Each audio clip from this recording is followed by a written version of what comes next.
차량이 있는 실제 도로 주행에서 시야의 질은 더 떨어질 수 있습니다.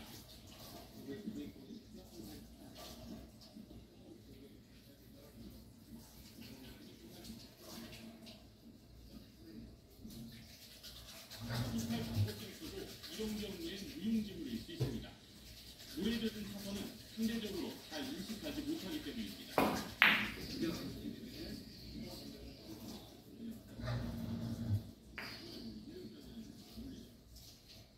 차량의 통계를 보면 빗길 교통사고 100건당 2.01명이 숨졌습니다. 맑은 날과 비교하면 치사율이 1.5배 높은 겁니다. 빗길 고속도로 교통사고는 100건당 9.14명으로 치사율이 4.5배나 치솟습니다. 정보 탈출 시설이 도로 표시라든지 도로 전방 표시가 원활하게 정보를 줄 수 있다면 안전운전에 도움을 줄 수 있을 것 같고, 많은 비가 올 때 부득이하게 운전해야 한다면 제한속도보다 20에서 50%까지 감축하고 안전거리를 꼭 지켜야 한다고 전문가들을 조언합니다. SBS 김민주입니다. 9명의 사망자를 낸 서울 시청역 인근 역주행 사고 운전자가 일반 통행인지 모르고 진입했다고 경찰에 진술했습니다. 경찰은 당시 차량 블랙박스에 내비게이션이 우회전을 안내하는 음성도 있었지만 운전자가 이 안내를 따르지 않고 운행했다고 설명했습니다. 박재현 기자입니다. 호텔 주차장에서 나온 차량이 우회전만 가능한 곳에서 속도를 올리며 직진합니다.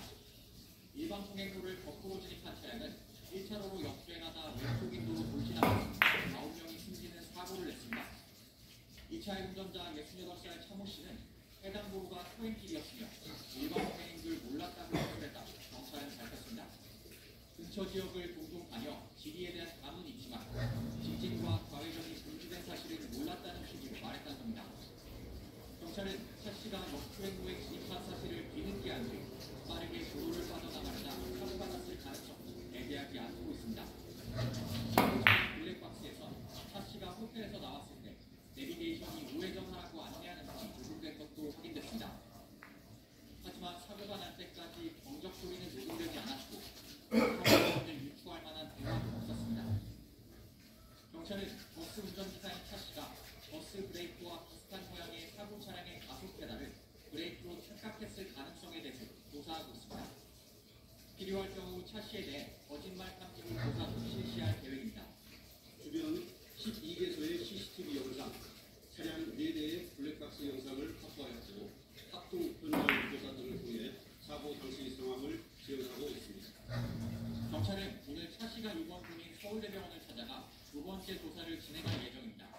SBS 박재현입니다.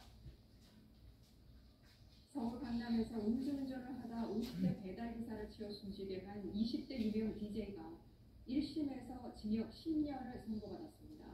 법원은 사고 당시 상황을 전혀 기억하지 못할 정도로 만취한 상태에서 운전대를 잡았다고 질책했습니다. 한성희 기자입니다. 흰색 외제차대가 빠른 속도로 달려와 앞서가던 오토바이를 덮칩니다. 지난 2월 해외로 가며 활동하는 20대 DJ 안모 씨가 서울 강남도로에서 만취운전 중 낸 이 사고로 오토바이 운전자 50대 배달원이 숨졌습니다. 당시 차량에서 내린 안 씨는 사고 피해자 상태를 확인하지 않고 강아지를 껴안고 가만히 서 있었다는 목격담이 전해져 공분이 일었습니다. 술 너무 많이 취해갖고 강아지랑 껴안고 그래갖고 우리는 두통이 터진 거지.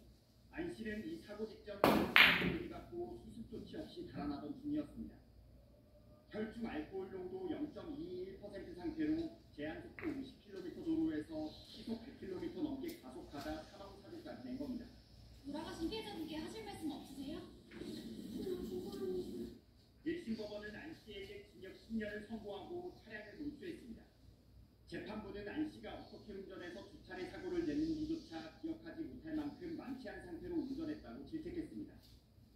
첫 사고 뒤 피해 차량 운전자에게 술을 많이 마신 것처럼 보이냐고 묻는 등